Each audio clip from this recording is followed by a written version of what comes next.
Sundan natin itong kasulatan dito sa Pahayagan, chapter 5. Tubusin nating basahin ito. Tagalog, tingnan nyo na lang sa English. At nakita ko sa kanang kamay niyang nakaupo sa luklukan ang isang aklat na may sulat sa loob at sa labas na tinatakang mahigpit ng 7 tatak. At nakakita ako ng isang malakas na anghel na nagtatanyag ng malakas na tinig. And I saw a strong angel proclaiming with a loud voice, "Who is worthy to open the book and to loose the seals thereof?" Kaya dito sa 3, at sino man sa langit o sa ibabaw man ng lupa o sa ilalim man ng lupa ay hindi makapagbukas ng aklat o makatingin man. At ako'y umiyak na mainam sapagkat hindi makasumpong ng sinumang marapat magbukas ng aklat o makatingin man. At sinabi sa akin ng isa sa matatanda, "Huwag kang umiyak, narito ang leon sa angkan ni Huda, ang ugat ni David, ay nagtagumpay upang magbukas ng aklat ng 7 tatak nito."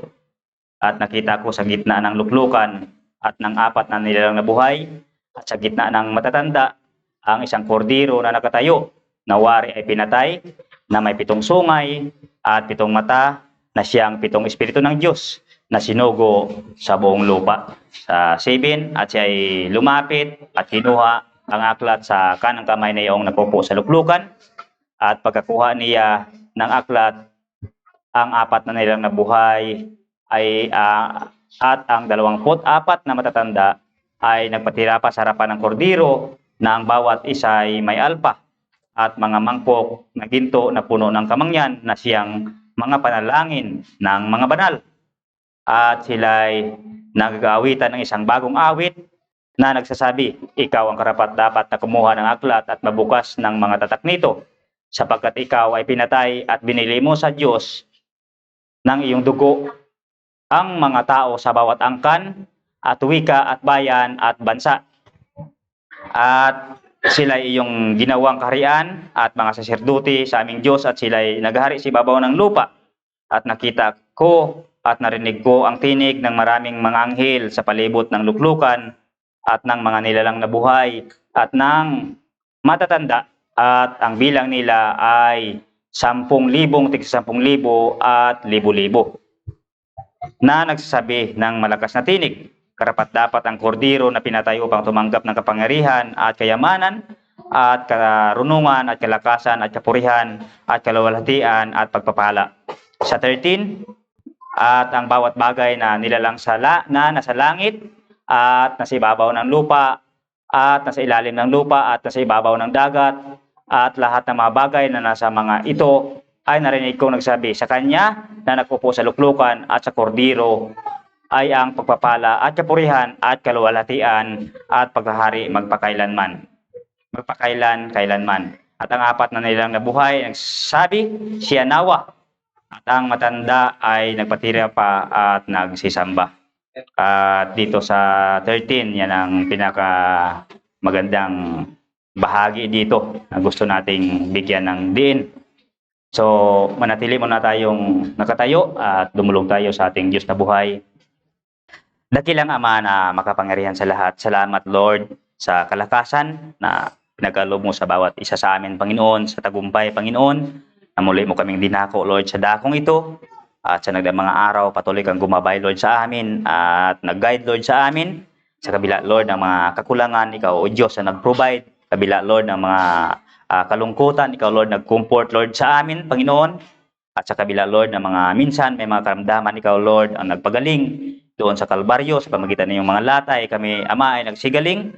At ganoon din, Ama, salamat sapagkat sa panahong ito ay inangkin namin, Lord, ang katubusan, Panginoon, na nagmumula sa iyo.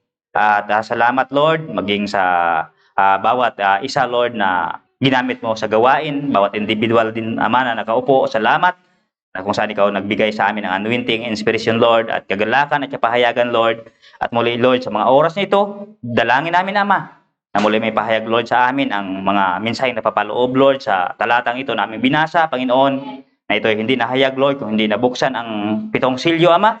At salamat, O Diyos, At mayroon kang ginamit, Lord, na mga mangangaral. Una sa lahat, Lord, ang iyong anak na siyang bumaba upang buksan, Lord, sa amin, Lord, ang mga hiwagang ito. At pangalawa, Lord, ay ang propita at sunod, Lord, ang mga lingkod mong mga mangangaral, Panginoon, at ang bawat individual, Lord, na binayaan mo upang mahayag, Lord, sa amin ang mga hiwagang ito. Salamat.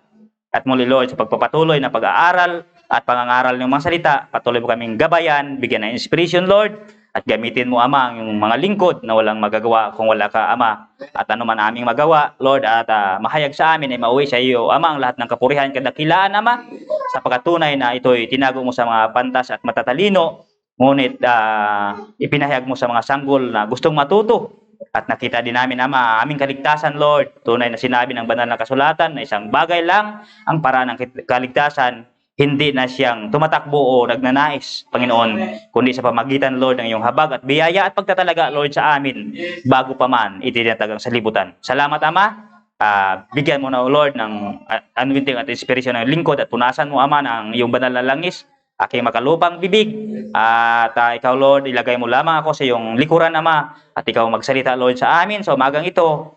At bawat sisidlan, Lord, ay buksan mo, Panginoon, at punuin mo kami ng pagpapala, Lord, sa araw na ito. At dalangin din namin anumang bagay na hindi na ukol sa iyo, naway may isang tabi, maging anumang gawa ng kaaway, naway gapusin mo, Ama, at amin ka, Lord, sa dakong ito, sa araw na ito. At salamat, Ama, patnubayan mo kami simula sa pagsimula, Lord, ng pangangaral hanggang mamaya sa pagtatapos. Kung anong pinangunahan mo kami kanina, Panginoon, ay patuloy mo nawa kaming pangunahan, O Diyos. At salamat, Lord, sa mga bagay na yan. At ang lahat ng ito ay aming dinadalangin sa iyo at binabalik sa iyo ang lahat ng kapurihan, kadakilan, pasasalamat sa pangalan ng Panginoong Hesus Kristo.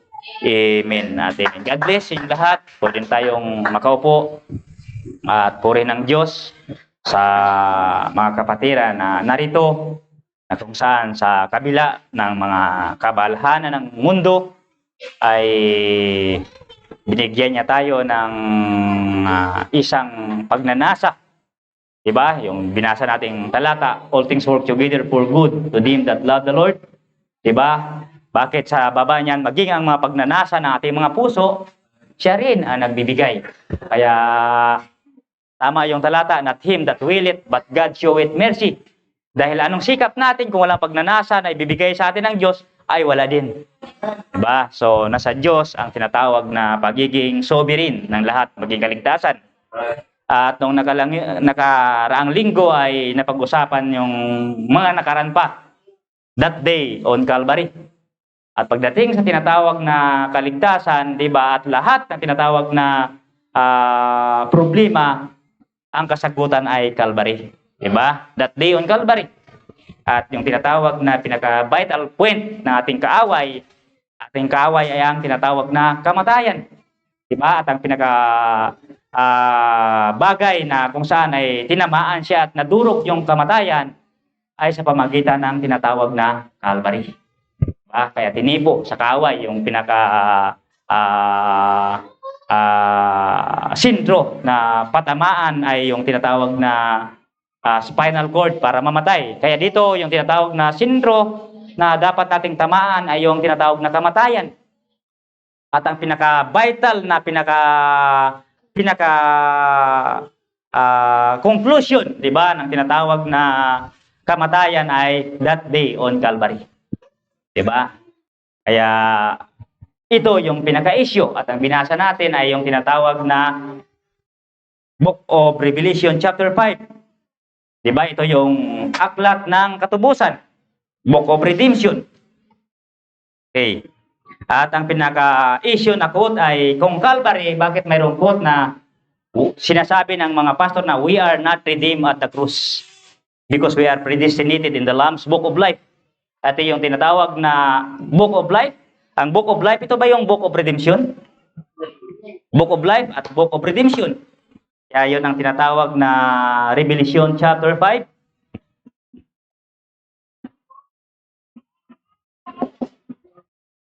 Diretso lang yan, buong Revelation chapter 5. At ang tinatawag na pinag-usapan natin yung book sealed with 7 seals.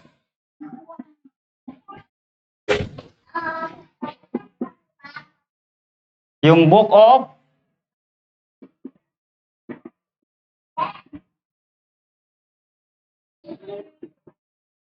Redemption. So, ito yung aklat ng katubusan. So, may maraming mga isyong, mga quotation na gusto nating bigyan ng tinatawag na posisyon. At pag pinag-uusapan itong tinatawag na aklat na to, actually, ang unawa na iba ito ay literal na aklat.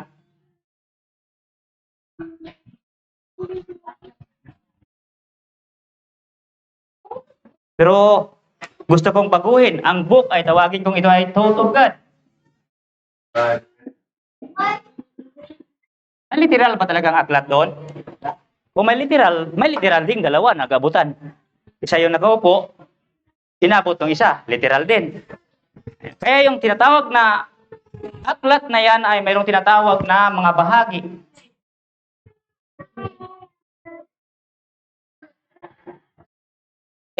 Pag pinapag-usapan yung Book of Redemption, actually, kadalasan, ang binibreak ay ang bride lang. First, diba? First, seal. Hanggang 7 seal, ang laging binibreak lang ay ang tinatawag na bride lang. Dito sa book na to, ano kayang laman ng book na to? Bride lang ba? Sabi ng talata, grieve not the Holy Ghost, Ephesians 4:30, whereby you are sealed until the day of your redemption. Kaya ito yung pinag-usapan. Kung ang Calvary ay hindi tayo na-redeem doon at doon sa book, bakit sinasabing that day on Calvary at tumingin lang tayo sa Kalbaryo para kayo matubos? Ano bang mayroon sa tinatawag na book? Kaya dito sa tinatawag na book na to, Book of the New Testament. Book of the New Testament. Thought of God about New Testament. Book of Redemption, Thought of God, mayroong mga bahagi. Book of New Testament. So, gusto ko lang basahin muli itong tinatawag na verse 13. And every creature which is in heaven, and on earth, and under the earth, and such are in the sea, and all that are in them, heard, seeing, blessing, and honor, and glory, and power, be unto him that sitteth upon the throne, and unto the Lamb, forever and ever. Bakit sinabi yung creature sa heaven? Sinong creature sa heaven?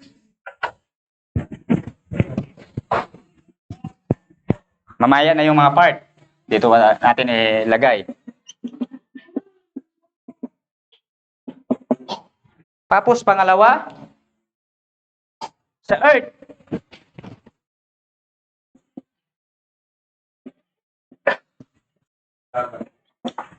Sa sea. Tapos, low. At yung mga nandoon, anong sabi nila? Heard, and all that are in them, heard, I seeing, blessing, and honor, and glory, power, be unto him that sitteth upon the throne, and unto the Lamb, forever and ever. Parang dalawa na naman. Okay. Anong kinalaman itong mga nilalang sa langit, sa earth, at sa dagat? Okay. Kaya ito yung pinag-usapan dati. Problema yung tinatawag na seals at trumpets. Kasi ang seals ay under, yung tinatawag na seals ay for the Gentile. At ang trumpet is for the Jew. Kaya pag Book of Redemption ang pinag-usapan, may mga bahagi ito. Mayroong Gentile at mayroong Jew.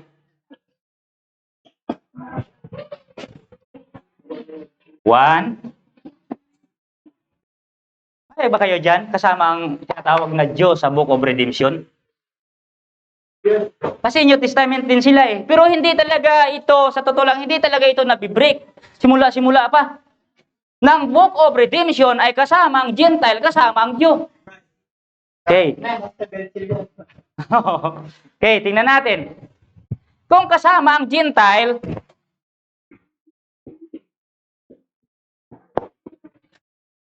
bride lang ba?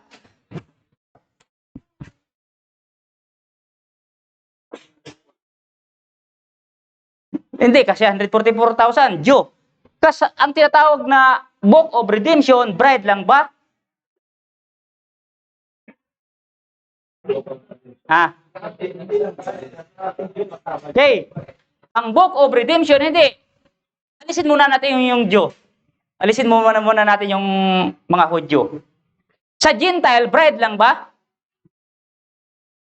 Kaya pag hindi mabuksan ang tinatawag na Book of Redemption, kasama din yung tinatawag na whole creation.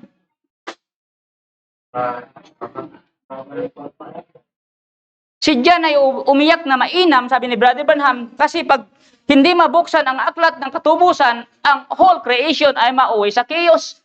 At kasama yung tinatawag na earth.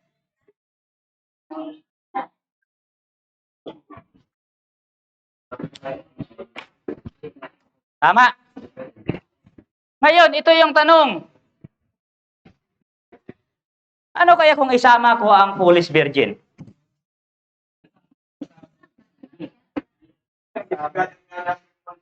Oh. So nakikita nyo kung ano yung mga mensahe na kasama sa 7 seal. Marami tayong nakikita, di ba? Ito yung mga mensahe na hindi nakikita o hindi nabibreak sa mga panahon na nagdaan. Marami palang laman yung Book of Redemption. Okay. Kasama ang Foolish Virgin, kasama ang whole creation, kasama ang earth.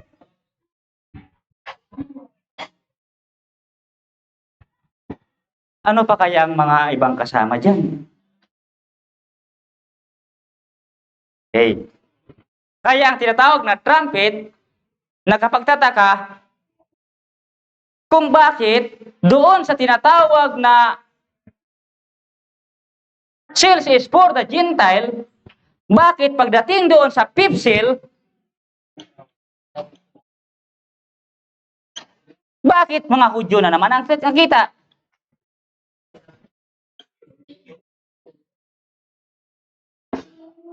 Okay. Bakit mga Hudyo na naman ang nakita doon sa fifth seal, nakasamantalang ang seal ay para sa Gentile? Bakit? Kasi ang silyo, yun pala ang tumawag sa Gentile na hindi kasama ang Hudyo at ang tinatawag na trumpets naman, yun naman ang tumawag sa Hudyo. Yun ang hindi nila na posisyon. Yung pag tinawag pala ang mga Gentile under ng seals, tinawag naman ang Hudyo under ng trumpets. Okay. Balik tayo sa Gentile. Ano kung isama ko yung buhay at patay, living saints at dead saints, both Jew and Gentile? Payag kayo? Ang dami palang laman. Grabe, sabi ko.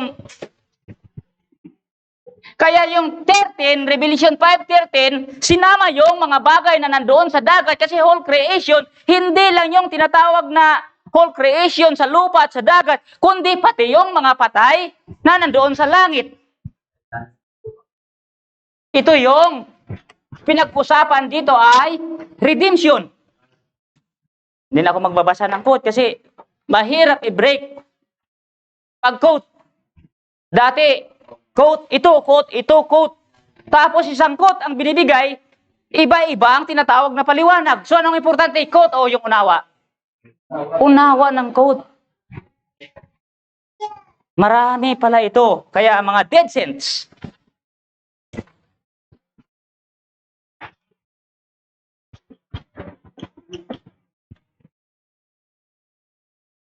both Jew and Gentile, kasama pala. Okay. Gusto kong basahin itong tinatawag na quote about souls under the altar para bigyan na agad natin ng conclusion ito. Fifth seal, Low. Low. Deep cell, souls under the altar.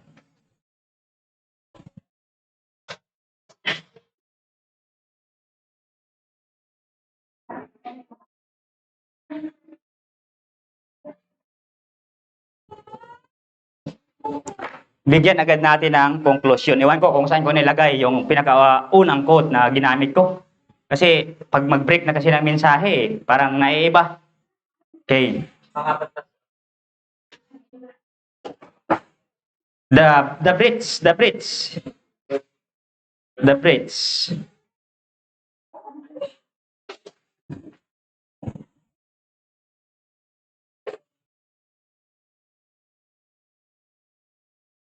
Ay, doon ko nailagay yon sa cellbook.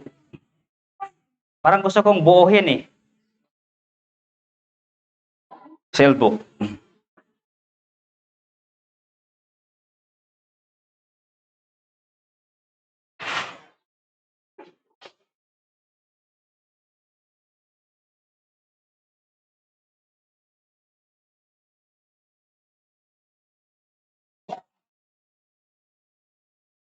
Parang hindi ko naisama dito eh. Pero yun talagang pinaka-conclusion ko ng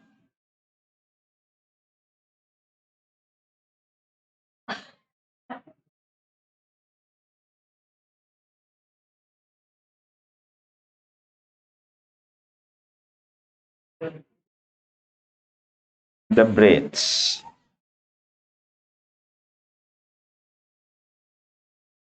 Nakalimutan ko. Type ko na lang. Nakalimutan ko kung saan ko na ilagay banda.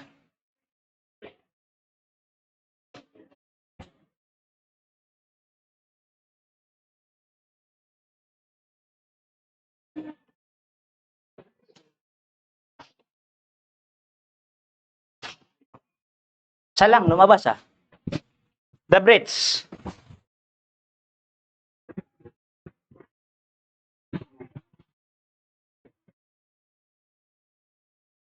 Tapos i-drawing ko yan. I-drawing ko yung mediator.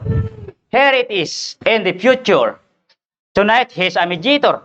Tingnan natin. Yung nakahimlay sa hinaharap. Ngayong gabi siya ay tagapamagitan. Pero siya ay darating. But is coming to this. Siya ay darating para dito. Pansinin. Tingnan niyo mabuti. And when he had taken the book, the four beasts and the four and 20 elders fell down before the Lamb, heaving every one of them harps and golden vials full of odors, which are the prayers of the saints. Yan ay sa chapter 5 verse. Verse, ano ba? 5 verse? Hindi yan.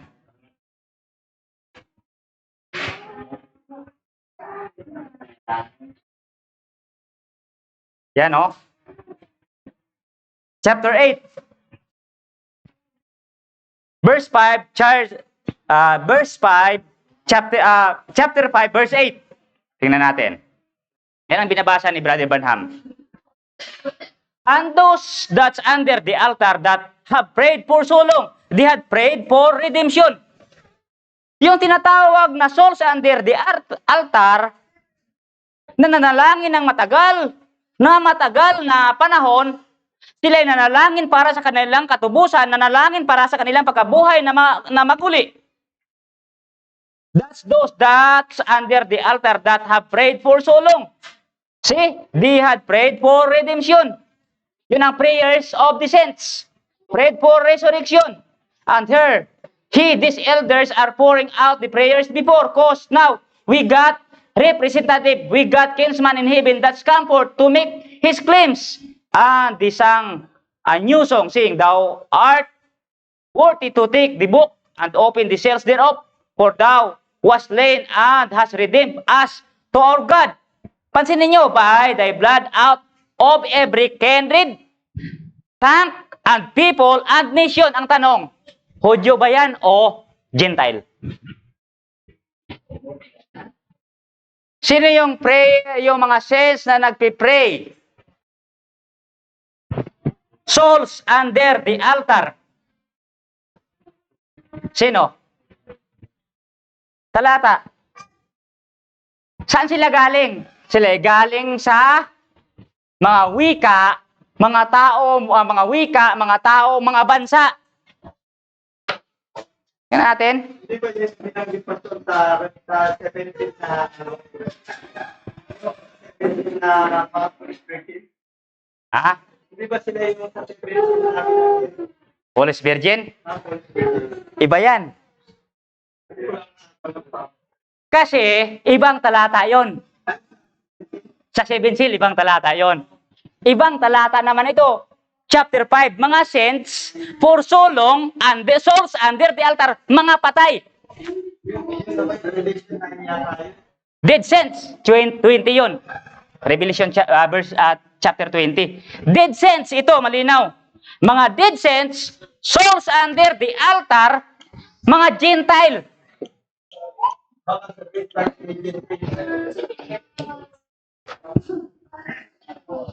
Sabi ko, nandito lang pala tong mga talata na to, nandito lang pala tong mga quotation na to. Pag pinag-uusapan ang Book of Redemption, hindi talaga na isa-isa. Okay. Si Brother Branham, kasi pag ubusin mo yung quotation, hindi talaga maubos. Beyond the curtain of time, umakyat siya? Bakit? So, under the altar ba o doon sa taas? Sa taas. Under the altar yun. Sabi, where is Jesus? Sabi niya, nasa taas pa. Diba? Nasa taas pa. Kaya sila, sa mga panahon na yon, under the altar pa sila, before ang tinatawag na redemption. Okay. At itong aklat na ito yung aklat na pag kinakailangan mabuksan, dahil pag nabuksan yan, yun ang kanilang katubusan. Kaya dito talaga, bugbog sarado ang ano dito eh. New birth before the opening of the seals.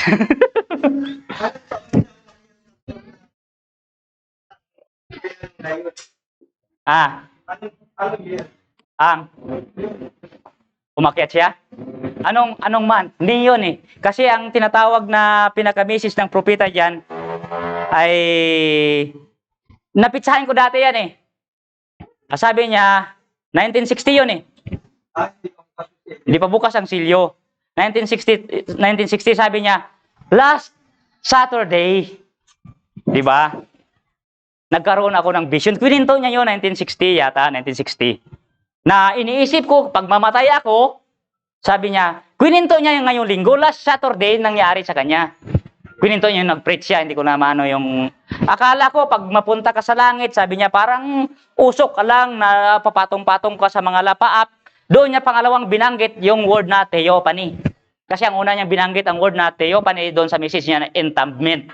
Sino nakabasa ng word na yun na message entombment? Tapos pangalawa, binanggit niya yung tinatawag na pagmamatay siya. Doon niya binanggit yung theophany. Tingnan natin ha. Type muna natin.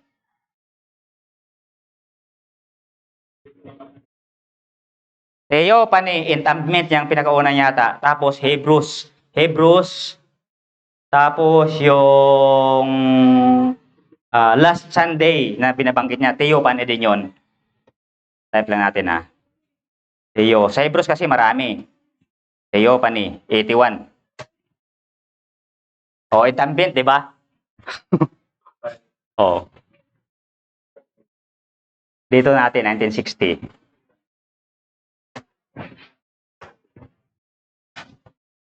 Former and laterin, hindi.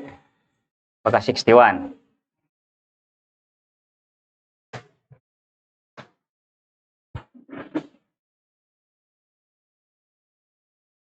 Hindi yan.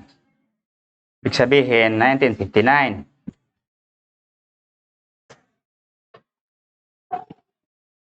El Shaddai, 3. Tingnan natin.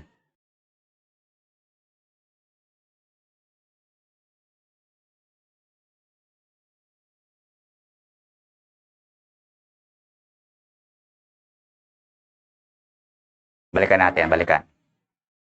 Ito sa message ko.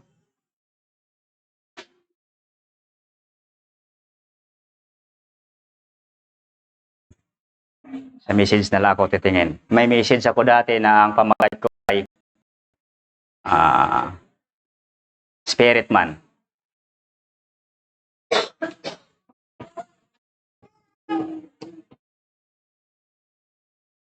Ang dami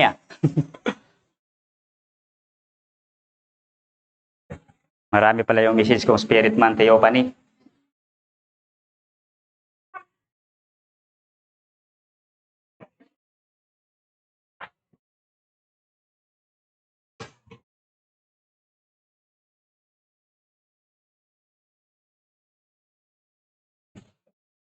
Baka celestial Theophany yun. Celestial, hindi ito eh. Sa binanggit niya doon, na last Saturday yon, last Saturday.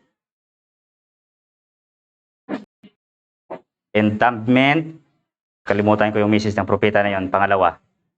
Na binanggit niya yung vision niya na yon. Pero before 63, di ba yung message niya na beyond the curtain of time talaga, 1960 pala yon. 1960 ang message niya, beyond the curtain of time. So nakita niya ang souls under the altar, Gentile. Pangalawa, sa kanyang message na things that are to be, 1965, binanggit niya tong souls under the altar talaga yung napuntahan niya doon. 1965 ba, things that are to be? Tingnan natin Souls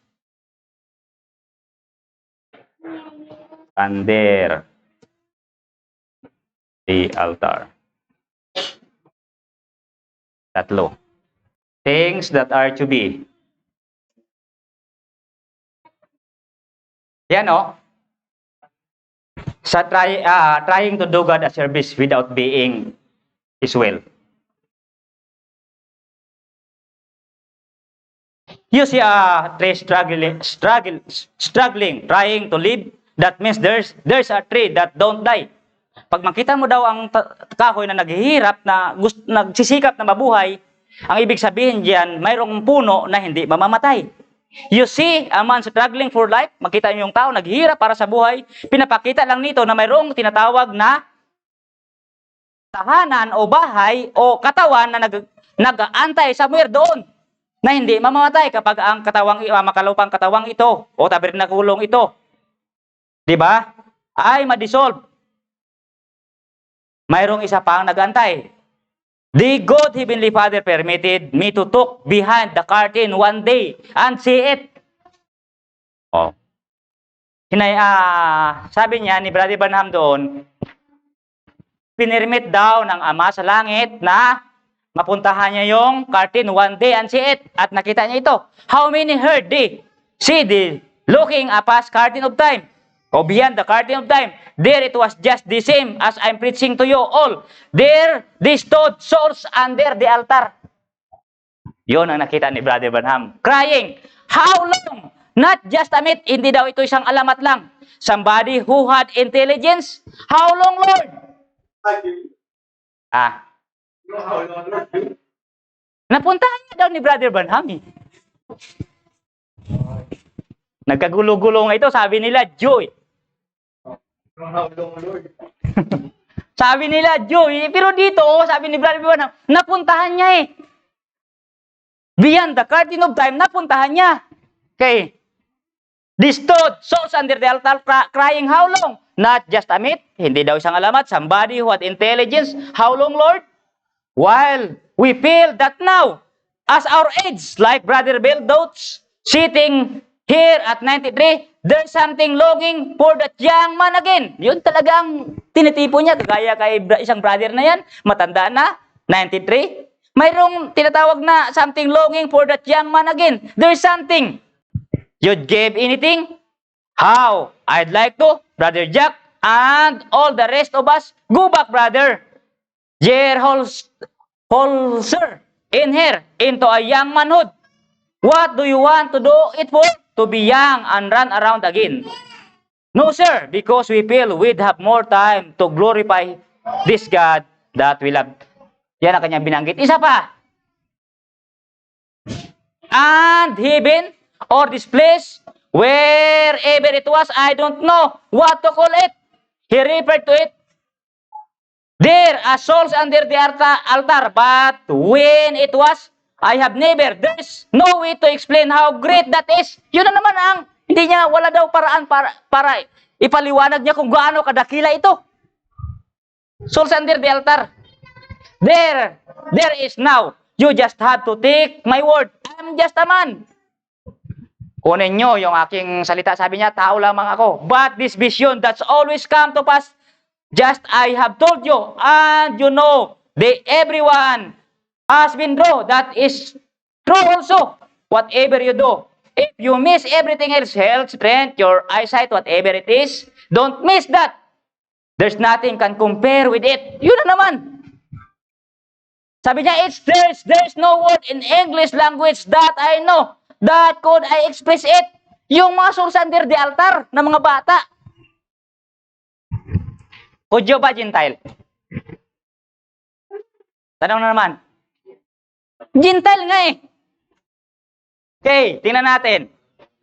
That I know could express it. Kaya marami, sabi ko nga pagdating sa redemption, maraming nagkagulo-gulo kasi yung buo hindi nakita.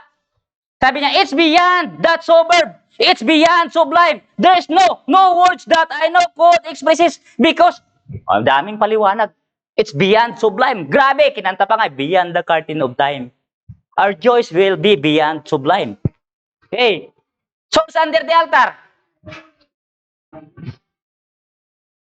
Yan, tingnan mo. Yung experience niya beyond the curtain of time, yan ang kanyang kinikwento. Oh, yan. And there was some woman come up. She said, our precious brother, most beautiful woman. Sino yun yung matanda, di ba, na na-convert niya? Okay. When she passed by, his boy stopped, said, don't you remember her? I said, no. Naalala mo ba siya? Sabi ni brother, hindi kasi matanda na na-convert niya. Ang ganda-ganda na. Bumata. Sabi niya, said, you led her to Christ when she was past 90. Siya yung nadala mo kay Kristo nung siya ay past 90 na. See, can't you see why she is precious, brother? I said, well, do you go? Said, no, we're waiting here.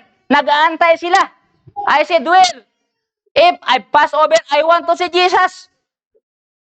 Sabi niya, gusto ko makita si Jesus. Sabi niya, you can't see him now. This is the scripture said. Ito yung sinasabi ng talata na souls under the altar. He's just a little higher. Doon pa. Someday, he will return. Where? Go back to earth. Babalik tayo sa lupa. Sabi niya, we don't eat or drink here. Dito, hindi tayo kumakain, hindi umiinom. Pero babalik tayo sa earth. Sa ano? Yun ang pinipray nila ng resurrection. Di ba sa talata? Prayed for redemption and prayed for resurrection. Saan yun kaya? Rapture, di ba?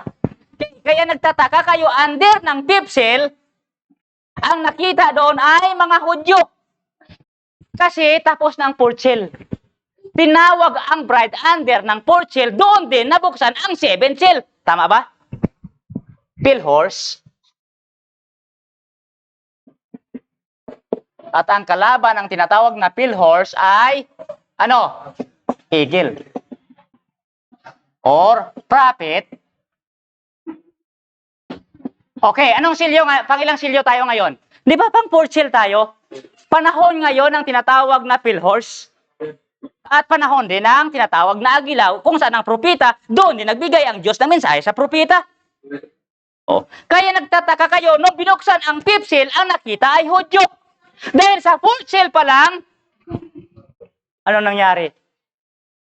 Naganap yung panalangin nilang yung tinatawag prayed for redemption. Di ba? Yung resurrection pa, wala pa.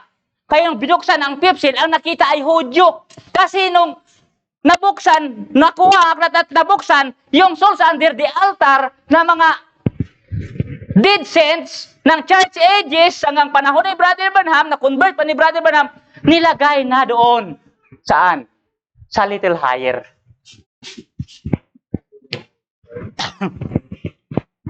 Parang ano din, parang yung talata din ng Revelation chapter 20. Sabi niya sa 7 seal, kasi isang quotation lang, yun sabi niya ay mga Holy Virgin. Kasi yung bride ay na-rapture na. Dati yung talata na yon, both foolish virgin and bride. Kaso lang na-rapture na yung bride. Ang nakita na lang doon sa 7 seal ay foolish virgin na dumaan ng Great Tribulation. Dito naman, ang souls under the altar, kailan naganap ang redemption? Nung nabuksan ang 7 silyo, nung nabuksan ang aklat, ang Book of Redemption. Kaya nung binuksan ang 5th seal, Hudyo na lang nakita. Pero dati, yung tinatawag na souls under the altar pala, dalawa yun, Hudyo at dead saints. Kaya magtataka kayo, bakit yung 5th seal, Hudyo na lang? Kasi yung dead saints, nung binuksan ang aklat, under ng 4th seal tayo ngayon eh, di ba? Sa 4th seal, doon din binuksan ang 7th seal. Buksan na ba 7th seal? Oh. Bukas na, di sa 4th seal na buksan ang 7th seal, yung tinatawag na souls under the altar na Gentile dead saints, nalipat na doon sa itaas. Kaya may tinatawag silang message sila dati. Tama yun. Rooms in heaven. Yung tinatawag, tinipo din ang propeta sa holy place at holiest of holy. Okay. Kaya, yan ang mystery na nakita natin under ng tinatawag na Book of Redemption. Okay. Kaya pag binasa mo yung pababa, tingnan natin. I said, you mean I was afraid of this? Why this? There's no word to speak it, friends. It's perfect. Yun talaga. Okay, balikan natin yung kanina. Yung the bridge. Here it lays in the future. Ito yung nakahimlay sa hinarap. Pero ngayon siya isang manunubos. But he's coming to this. Watch. And when he had taken the book, the 4 beasts and the 420 elders fell down before the Lamb, having every one of them harps and golden vials full of odors, which are the prayers of the saints. Kaya yung panalangin nila ng souls under the altar, that's under the altar that have prayed for so long. They had prayed for redemption, prayed for resurrection. Yun pala, redemption and resurrection. Yun ang panalangin nila. Kaya, ang church ages ay hindi pa redeem.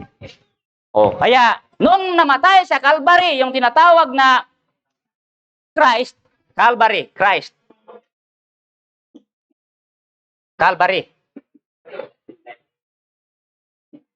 Yung lamp ay duguan, kinuha yung aklat ng lamp. Ano ang naglalakad sa tinatawag na 7 kandilirong ginto?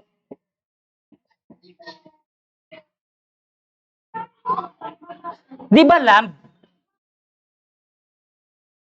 At yan ang panahon ng mediatorial. Ano ba? Mediatorial. Panahon ng pamamagitan. Okay, yung panahon ng pamamagitan dahil hindi pa dumating sa kanila yung full redemption o thoroughly redeemed. Ano bang spelling ng thoroughly? Type ko na lang. Balikan ko na lang yung tinatawag na quotation.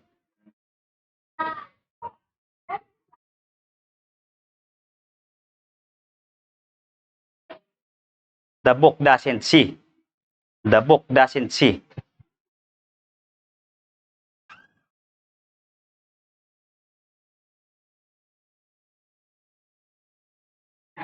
Yan.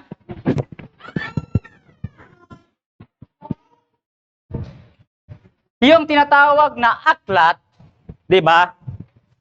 Ngayon, na gusto nating mabuksan, hindi naman sinasabing maligtas sila ganitong panahon, kundi ito yung mystery na mahayag sa atin. Kaya tingnan natin yung souls under the altar. He couldn't redeem it at the cross. Yung thoroughly redeemed lang.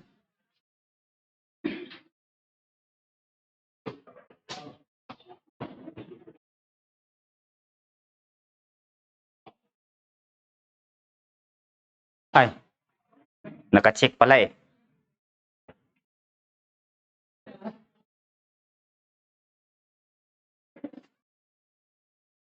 19, ayan. That day on Calvary. Kung sa Kalbaryo tayo tumingin, bakit sinabi ng quote dito na ano? Tingnan natin. But you see, in this book was what was redeemed. It was the book of redemption. Ito yung aklat ng Revelation chapter 5. O yan pala, nakalagay. And everything that he had redeemed was written in that book. All that he died for was written in that book. And he could not leave his mediatorial seat until he had thoroughly redeemed. Kaya ito yung mediatorial seat. Ano bang spelling? Tama ba yung ano ko? Tama nga. Hanggang dumating yung thoroughly redeemed. Dito sa baba, he couldn't redeem it at the cross because they were predestinated in the Lamb's Book of Life. He had to stay on there to make intercession until that last person was finished. Yung intercessory,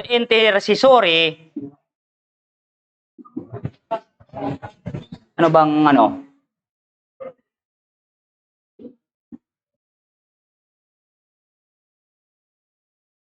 Hanggang matatapos yung intercessory or intercession, hanggang yung last person ay ma-finish.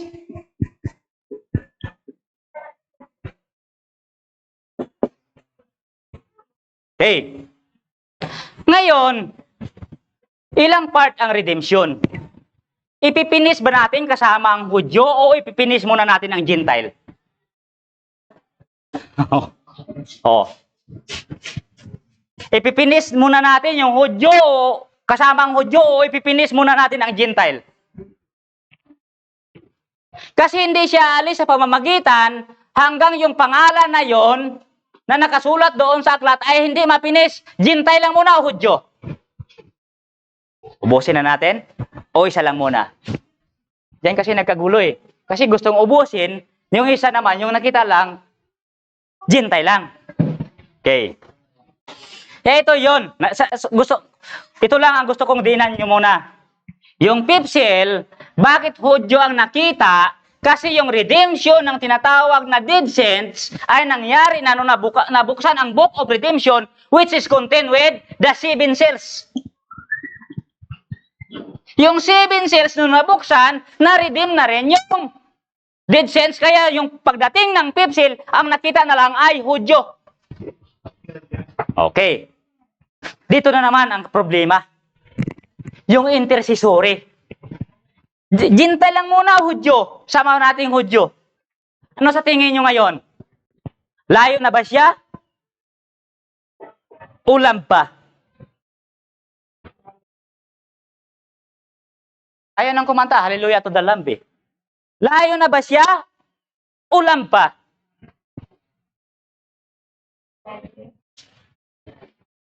Kaya kinukote, saan si Jed? He is directly coming to the Jews now. Ano yon? Di ba the Brits? Sino nagkukot nun? The church is finished. He is directly coming to the Jews now. Yung mga Operian na in time. Kasi ang binibreak ng propeta ay tapos ng rapture. Okay. The church is finished. Oh. Hindi yung church na munang ipipinish ko, hindi pa muna yung Hudyo. Oh. Quote, may quote? The Brits, mayroong quote, hindi ko na babasahin. He is coming directly to the Jews now. Okay.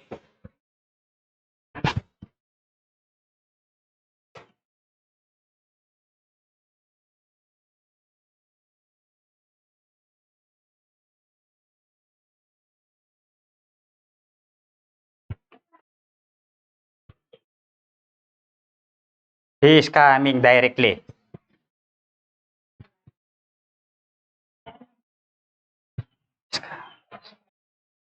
He is directly yata. He is directly.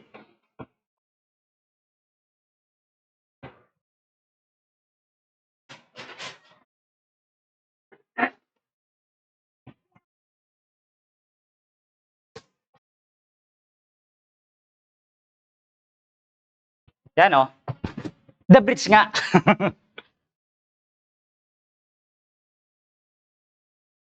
Ang kinukot ay Revelation chapter 10. This seven seal book is revealed at the time of the seven years of Revelation 10. Ang tawag na seven seal book, kaya yung seven seal book, mayroon ako dyan eh. Yung seven seal book daw, ito yung book of redemption na nasilyuhan ng 7 silyo, ay mahahayag sa panahon ng 7 kulog ng Revelation 10. Kung natatandaan ninyo, namarkahan nyo, let's turn on Revelation 10 just a moment so you'll get understanding before we get into it. Now, this is the end time for lesson. Ito yung huling panahon. O yan, mighty angel. If you notice, si Christ daw yun, yung Revelation 10:1. Because in the Old Testament was called the angel of the covenant. He is directly coming to the Jews now, for the church is finished. See, all right, nung mapinis ang church, directly coming to the Jews na siya. Kaya una kung ipipinis mo na yung tinatawag na Gentile church or bride. Huwag niyo ubusin kasi agad. Kaya pag sinabing redemption is over, redemption is finished, sa bride finish. Over sa bride. Sa audio, hindi pa. Kasi maraming redemption. Okay. Ano pang redemption, Pastor Boy? Redemption of the earth. Redemption of this body. Redemption of the Jew. Ang daming redemption. Pero pag church na na-rapture, redemption, finish na. Okay. Kailan nangyari yon? Okay, tingnan natin. View. Tinating lang kasi yung quotation eh. Pinutol. Binibreak ni Brother Branham yung mga pangyayari. Yan. Binibreak niya yung mga pangyayari, Nung nangyari na ang tinatawag na rapture ng bride, nung mapinis na ang tinatawag na bride, yan, kasamang tribulation. Nung mapinis ng bride, diretso na siya sa Hudyo. Pero ngayon hindi pa. Kasi binibreak na nung napinis ng bride. Okay. Nung na-rapture ng bride. Okay, tingnan natin yung quotation dito.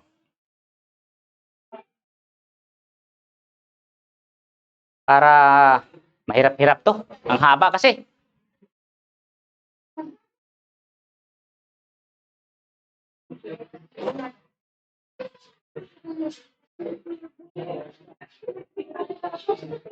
Nagpasan ko yung tinatawag na ibang mga quotation.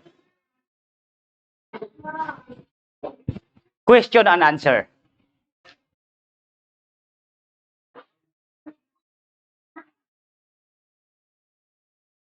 Ang hirap ayusin.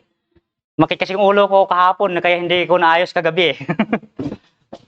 You see how the Holy Spirit watches daw. Tingnan nyo kung paano ang tinatawag na banal na espiritu ay binabantayan yan. Because exactly, that the same thing as I said the other night when he had talked to me in the room. Nausap siya sa room. And I come down here and preach to you all that when the lamb left the place, ministerial works, kaya pumunta siya doon sa akin sa room, pinang-aaral ko sa inyong lahat, ang tinatawag na, yung tinatawag na lamb ay iniwan yung tinatawag na lugar ng mediatorial or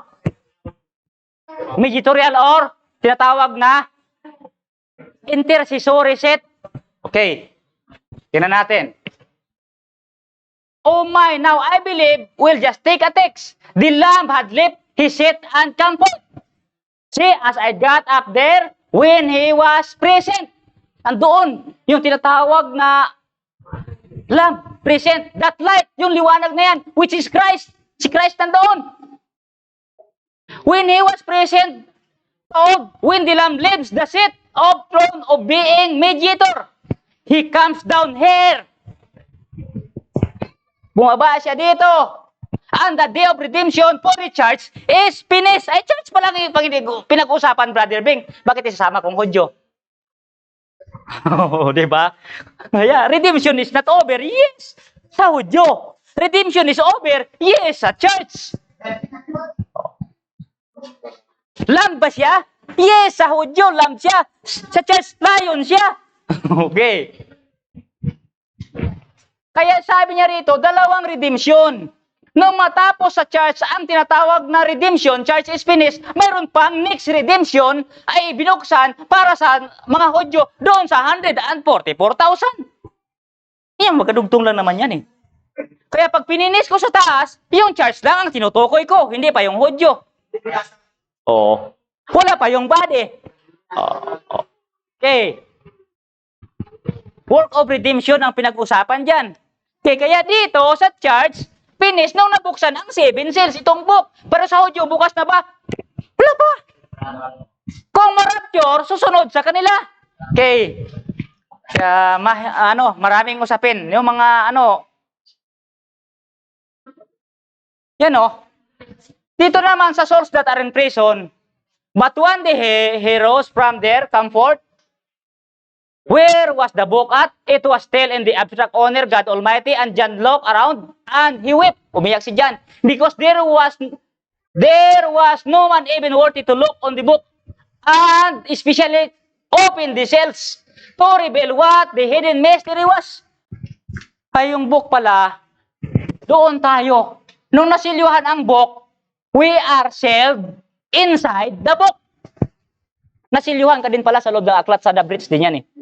Ang 7 seal book, nung nasilyuhan din tayo sa loob. Nung binuksan ang aklat, na-reveal. Yung mystery o tayo ang na-reveal? Tayo, pambira.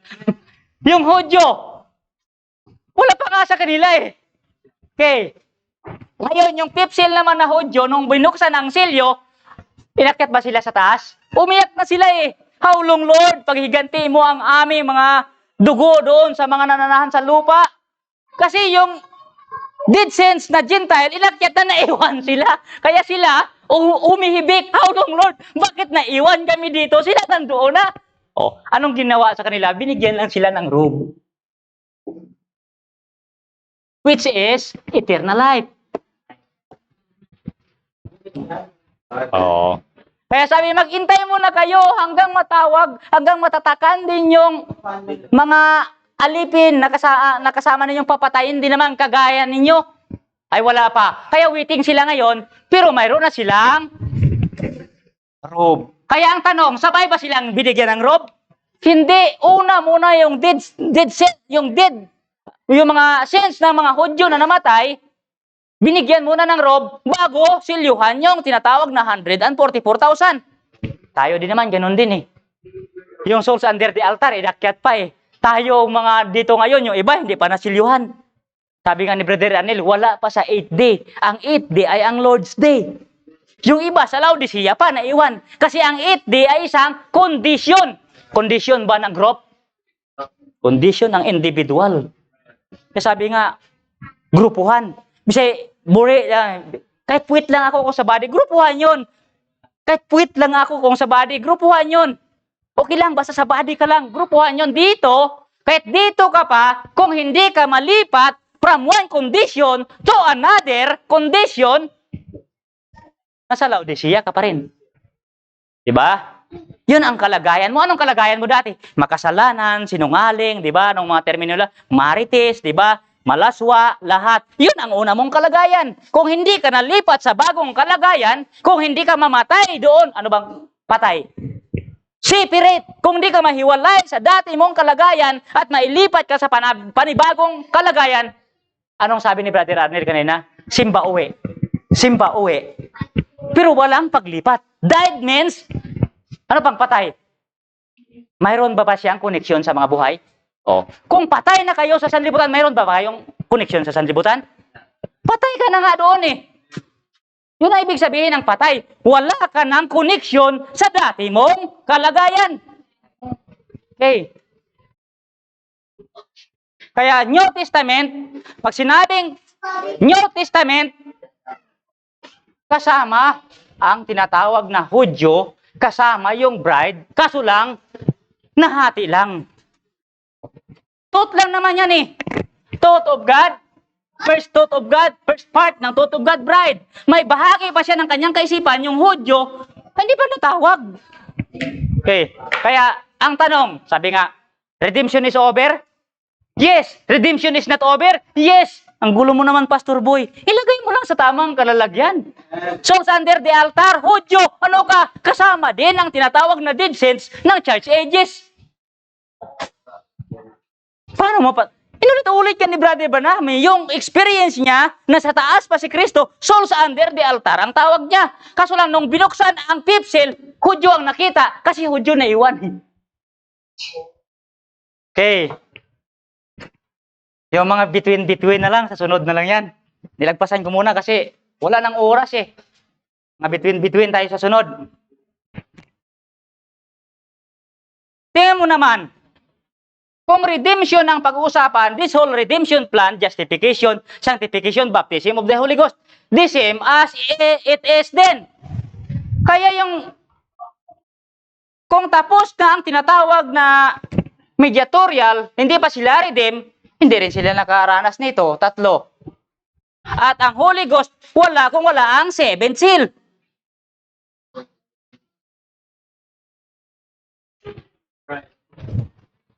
Yan ang redemption. Okay. Hindi pa over sa iyo ang redemption? Ay wala kang baptism ng Holy Ghost. Pili ka. Wala kang new birth. Sarado ang selyo? Wala kang new birth kasi ang new birth connected din sa redemption. Redeem ka na ba? Paano ka na-redeem? Ay hindi pa nga bukas sa iyo ang pangpito. Kasi book of redemption. Hindi pa tapos buksan. Kasi yung pangpito, sarado pa sa'yo. Wala pa. Wala rin new birth. Sigurado. Sigurado. Wala rin baptism ng Holy Ghost. Sigurado din. Okay. Kaya maraming usapin dito. Okay, tuloy natin. Then the spotless, the Lamb came for what He had redeemed. He came to claim what He had redeemed. Kaya claiming pala yan. He already got it right here in the book. Taken it from His hand. Now He's coming to receive what He has redeemed. Rapture na yan. That His work is done. He's come to receive it. 1963, sabi kanila. What a time has proven it? The seven seal prove it. Ano daw? Ang pinrove ng seven seal. Yung niredeem niya. Yung kinlim niya, yung kanyang niredeem. Nakuha na ba niya? Hindi pa. Kaya doon sa meeting, binasa ko eh. Binayaran lahat. Tapos, kinlim niya yung kanyang niredeem. Sana yung niredeem ko. Wala pa eh. Tapos mo ba na-redeem? Tapos na. Saan? Wala pa eh. Bakit? Pinaprocess pa ng 3. Kaya ito yung question. Kung yung book na yan ay buo na niredeem lahat ng bride, di mauwi na ako't matulog at magtanim ng kamote. Di ba yun ang question? Ito yung katunayan. Kung kasama ka sa book, daranas ka talaga ng 3. Kasi ano yung niredeem? Gold. Sample lang yun ha, gold. Paano ko mapatunayan na gold yan? Alam mo sa pawn shop? Ipoproseso. Maaring buhusan ng asido. Ay, hindi to kasama. Po. Walang individual dito tutulog at magtanim ng kamote. Kasi lahat susubukin kung kasama nga siya doon sa aklat. Ano yung asido? Saan tinipon ng propeta yan? Asido ng mga pagsubok, asido ng mga kahirapan, di ba? Marami yung asido. O ano pa? Pupukpukin. Ay, nabasag. Hindi ito kasama. Basag eh. Hindi ito gold. Silver lang ito. O. Kaya may pukpukan talaga doon sa pawn shop bago ibigay doon sa magkiklaim. Kala nyo pag redeem, ibigay sa'yo agad? Hindi. Subukin muna sa loob kung kasama sa redemption. O. Susuri. O. Nung pinukpok, basag. O. Dapat lalabas yung dumi. Tapos titingin siya, sabi ni Brother Arnel, titingnan niya yung sarili niya, hindi yung kung sino-sino. Sarili niya ang makikita niya doon sa gold. Yun ang reflection ng iyong sarili.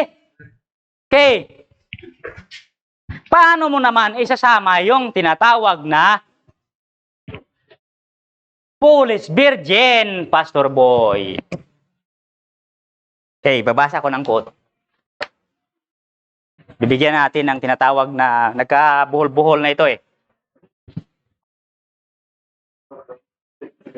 Earthquake. Souls that are in prison. Earthquake.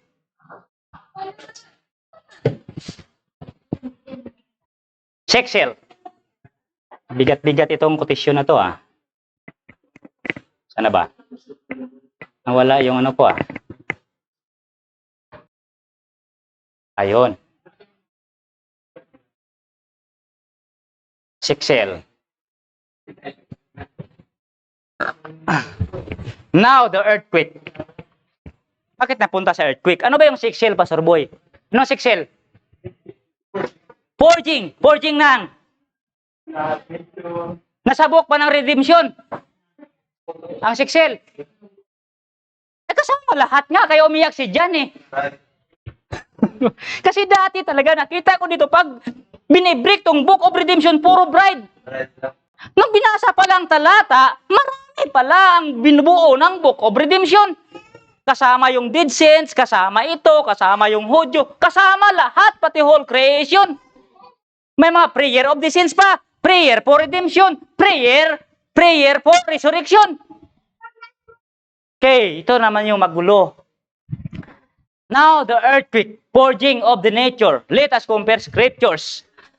Scriptures now. I want, have you got pencil and paper with you? Gusto ni Brother Branham, lista nyo. I want to do something for me.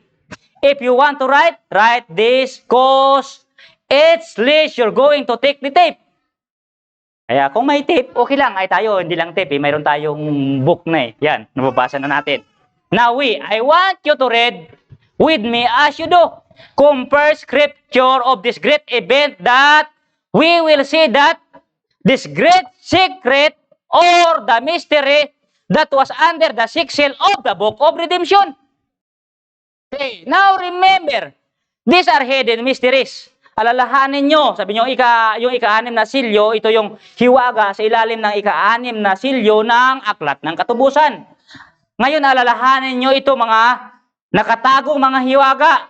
At ang ika-anim na silyo ay isang, all together, one great big book that scrolls rolled together and it unwinds the whole book of redemption. Dito nagkagulo-gulo nung binasa ko to. 6 seals.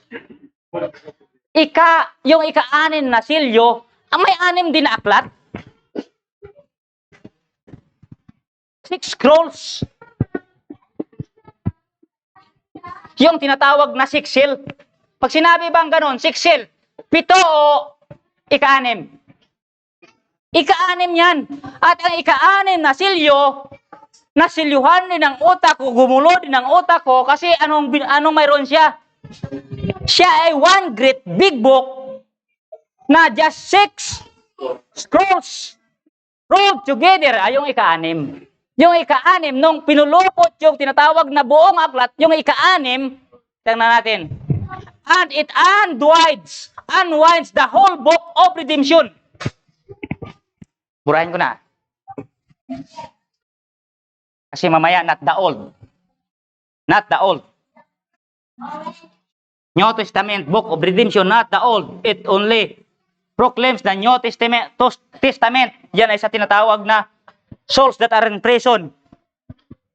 Okay. Dito sa quote na to, yung pang-anim na silyo, sulat ko lang ha.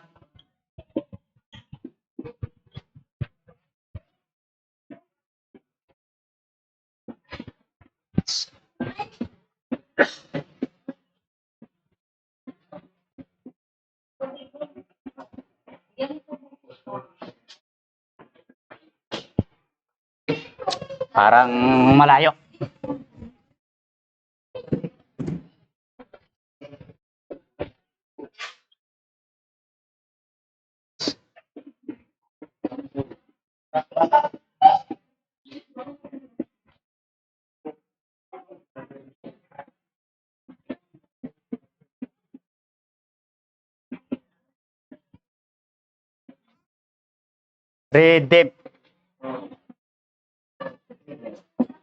Redemption, kulang ng T. Ngayon, tatanungin ko kayo na mga medyo may alam ng konti.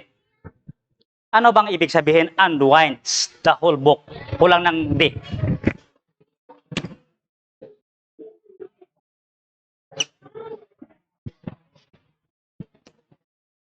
Ano bang meaning ng unwinds the whole book of redemption? Sa'yo, Brother Bing. Sino may mga dictionary? Tagalogin nyo. Unwind. Unwinds, parang binuksan. Undan. Undan kasi unwind, undan. Parang yung mga hindi pa nagawa, nababuksan, binuksan lahat. Iwan ko lang kasi dati, binabasa ko ito, nilalagpasan ko lang kasi hindi pa naman binibreak. Parang tinutolerate lang ng mga pastor pag binasa yan. Basta basahin lang ng diretso, walang binibreak. Pero ako dati talaga, nag-iisip ako dito. Yung 6 seal ha,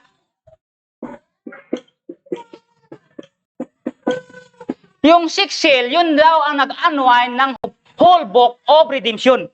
Kaya sabi ko nga, panahon natin ngayon, nilang bigay ka ng quote eh. Yung quote, ang importante ngayon, kung may quote ka, anong unawa mo sa quote? Kasi bigay ng quote yung isa, bigay ng quote yung isa, ito quote. Hindi naman pinabigay kung ano yung unawa sa quote. Okay. Unwinds the whole book of redemption.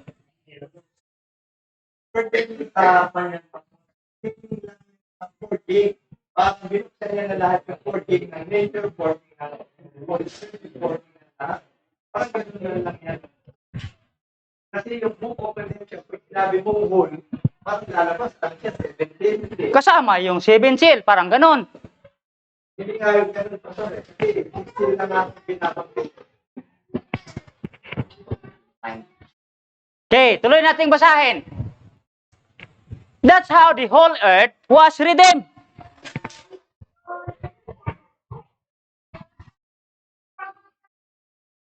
Ibig sabihin na kumpletong mabuksan ang book of redemption under ng 6 seal. Wala pang 7. Yan katuwiran kasi. Wala pang 7. Diyan kasi ang nakita ko sa meeting eh. Noon, wala pang 7 seal, nabuksan na lahat ang book of redemption. Samantalang 7 ang book of redemption. Yun ang unawa nila dati. Pero sabihin ko sa inyo ha, hanggang ngayon, tama. Kaya magulo sila dyan. Pero ako, hindi ako magulo dito. Okay, isa-isahin ko sa inyo ha. Finish. Ang church ay na-finish under ng 7 seal. Under ng baptism of the Holy Ghost for ano? Purification of the bride.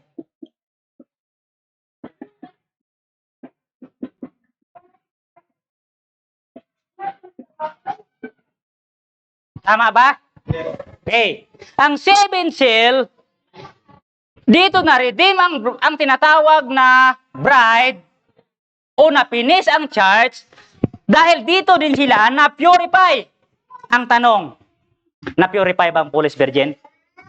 Under ng baptism of the Holy Ghost. Na-purify ba ang tinatawag na Police Virgin?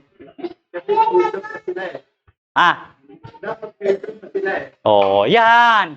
Kaya na-finish ang bride, pero ang Police Virgin at ang earth, yung purification ng tinatawag na Police Virgin ay under ng 6 seal. Ibig sabihin, Pastor Boy, nauna ang 7 seal bago 6 seal. Nauna ang purification ng 7 seal sa bride bago yung 6 seal, tuloy-tuloy yan para i-purify din yung ano?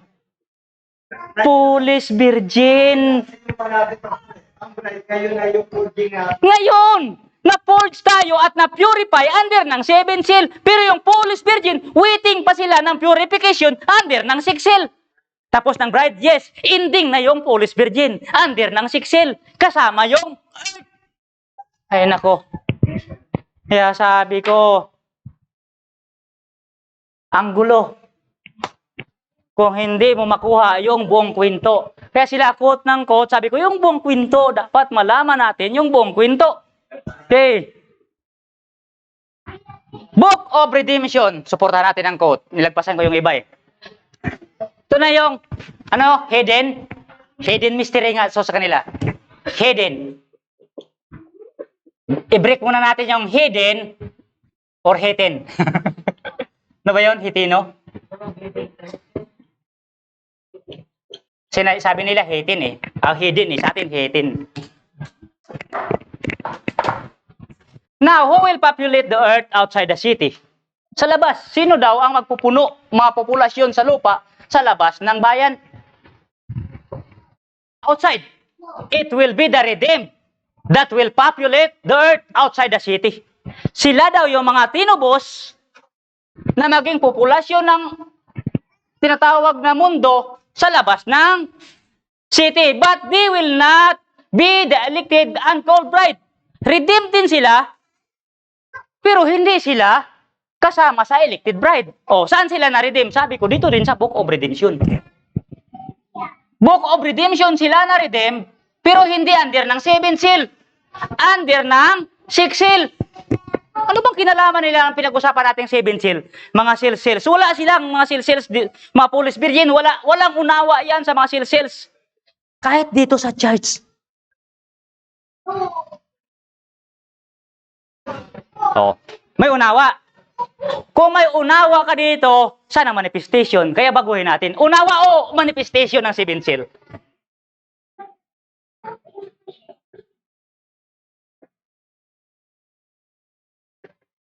Yan. Yung police virgin ay nag-reject din. Sa pamagitan ng hindi nila pagsunod. Diba yung nag-reject at kumalaban? Kaya sabi niya rito, the bride will live inside the kingdom with the king. On the outside will be the kings of the earth that labor and bring their not toil, but bring their fruits into the city. Sabi nila mga hidden daw sa labas ng tinatawag na, yun ang paliwanag. Brad Jess, quote yan ha.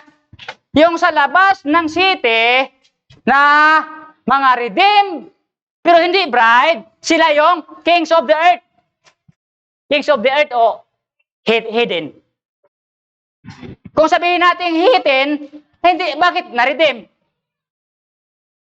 Kaya patsamba-tsamba lang yung quotation. Patsamba-tsamba lang pala yung paliwanag. Kaya sabi niya rito, and the doors will not be closed by night. Kasi labas-pasok sila eh. Yung hidden, kung doon, labas-pasok ba yan? Hindi naman kasi millennium ang pinag-uusapan dito eh. Pinaghalo lang nila yung new heaven and new earth saka millennium. Isa-isahin na natin. Lagpas na. Sila daw ay sa labas ng bayan, hindi yung nobya, kundi yung mga tao na and now they will be outside the city, not the bride. Hidden ba kundi bride? Kundi yung mga tao na bumangon sa ikalawang pagkabuhay na maguli. Sila yung mga tillers, tagapagbungkal ng lupa, kagaya ni Adan at iba pa. Ang layo naman ng paliwanag, sabi nila hitin. Pero sa paliwanag ng propeta, sila yung binangon sa second resurrection. Oh.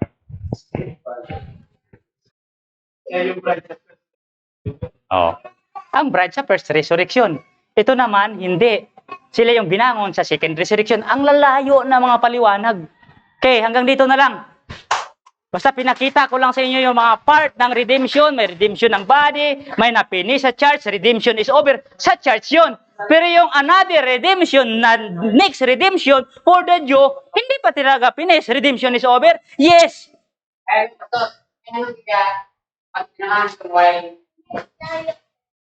Ha? Yung alin? Yung nag-unwinds. Kasi kulang pa yung Book of Redemption. Kasi nung napinis tayo under ng 7 seal, yung police virgin, nag-aantay pa ng 6 seal pag na-rapture na tayo. Ano? Kahulugan, anong Tagalog? Nag-complete yung mga hindi pa naandan. Kinumplito. Kasi tapos na yung 7 seal para sa bride. Yung 6 seal, waiting pa para sa mga police virgin. Para sa kanilang purification. Kasi lang purification ang tinatawag na bride ay sa 7 seal o baptism ng Holy Ghost. Pero para makontento, isa-isahin natin.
Ito oh, 7 seal, initiation ng propeta, oh.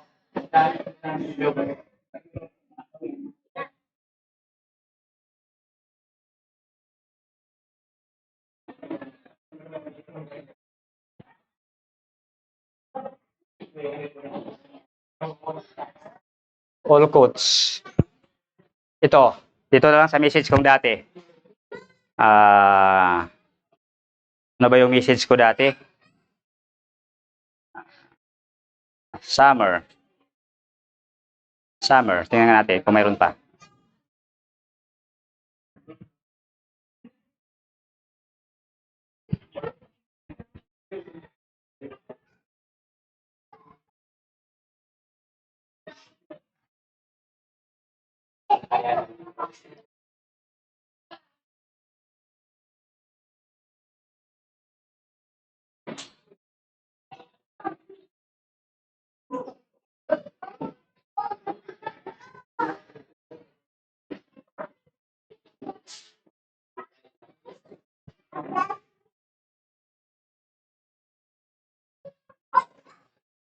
Three questions. Harvest time.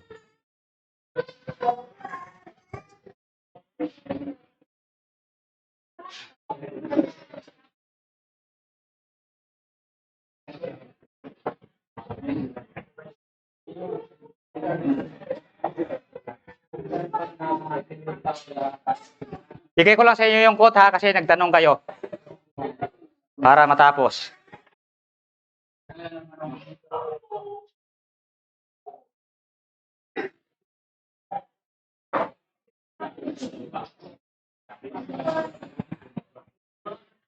Whole earth, whole earth, whole earth, whole earth.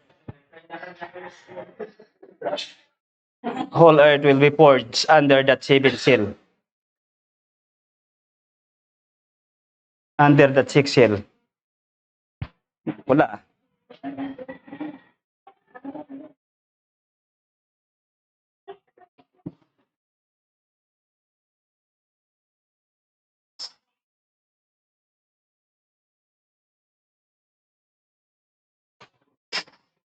Will be.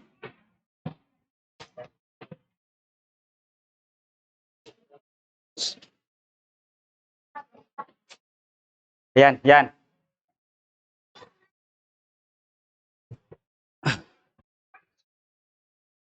Seven seal.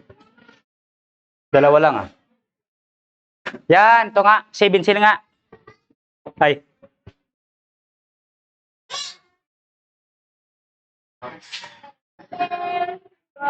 Ito, whole earth will be purged. There will be such a thing. The moon, the stars, the nature will be purged.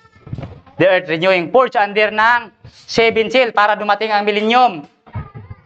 At lahat ng mga marurumi ay ipupurge under, during the 6 seal.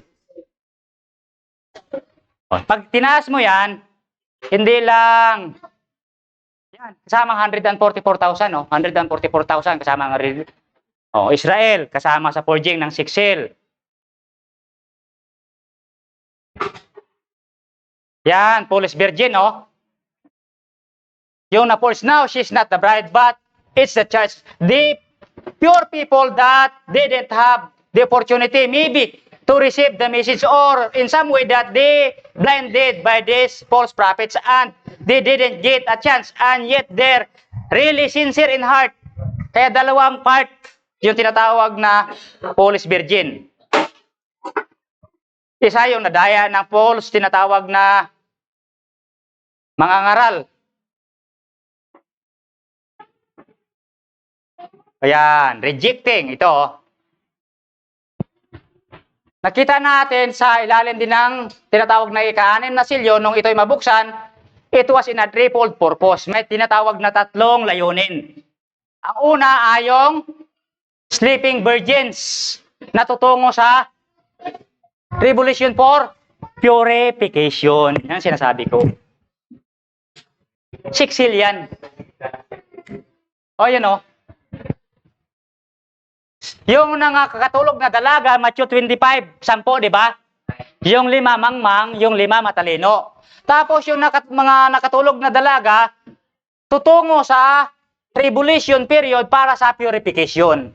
Sila ay mapupurge sa kanilang mga kasalanan ng unbelief and rejecting the message. Tapos, she was done in tribulation period. We see the wind up over in Revelation 7 between the 6th and 7th chapter here that she has been purged and she's been given her robes. Dalawa yun. Now, she's not the bride, but it's the church. Okay, purihin ang Diyos. Hanggang dito na lang siguro. Thanks na lang tayo. Next na naman. Sobra-sobra tayo sa oras. Sana nakita niyo yung buong view niyan kasi sa sunod. Give thanks bago tayo manalangin.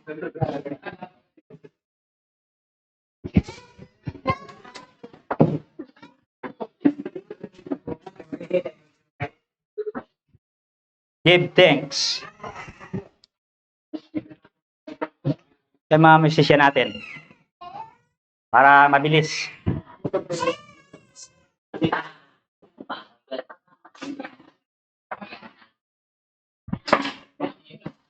Marami pang ipapakita sa atin ng Diyos na mga mensahe. Marami pang ma-unfold. Panalangin lang.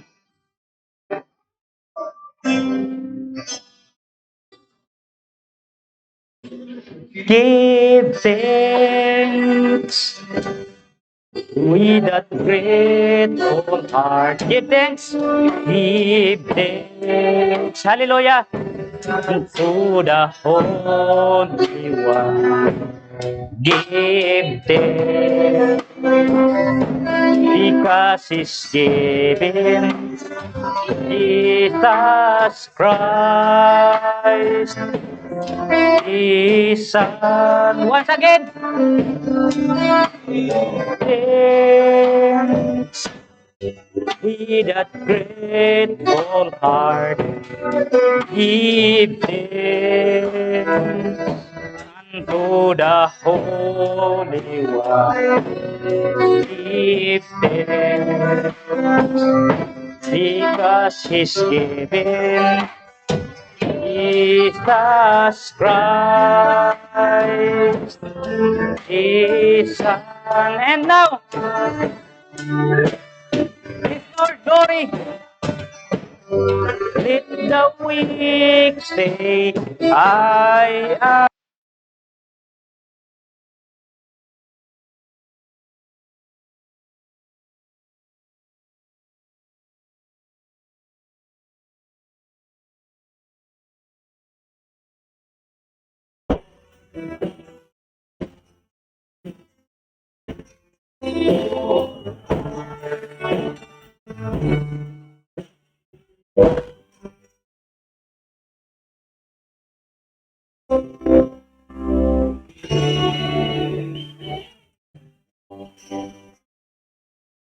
Glory, hallelujah.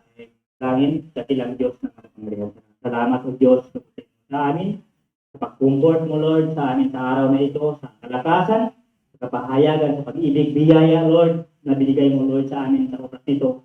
Dalangin namin, Ama, na sa aming mga pag-uwi ay Ikaw, Lord, ang aming mga pagpurihan, Lord. Hindi lamang, Lord, sa araw ng linggo, kundi sa bawat araw, Panginoon.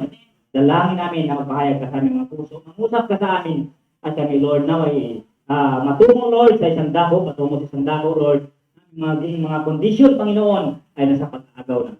Pakasagdalin mo na, Lord, ang aming mga pananampalataya, iyong biyaya, Lord, at kami, Lord, ay mapurpos, Lord, ng pag-ibig sa lahat ng aming mga puso. Pangunahan mo kami, Panginoon, sa araw-araw, sa aming mga trabaho, ay Ikaw, Lord, ang mag-guide sa amin, magbigay ng tagumpay, at magbuo sa amin ng masagalang pagpapala, at maging sa aming pag-uwi, ingatan mo kami, at ang aming madatnan, ang aming malabuan sa maging Ama, hindi namin na nakapiling, Lord, sa araw na ito, patuloy mo silang pangunahan at salamat, Ama. Yan ang dalangin at binabalik kayo ang lahat ng mga kadakilang pasasalamat sa pangalan ng Panginoong Jesus Cristo. God bless sa inyo lahat.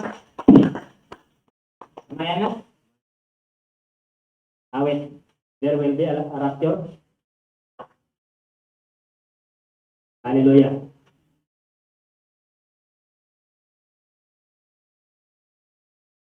Glory.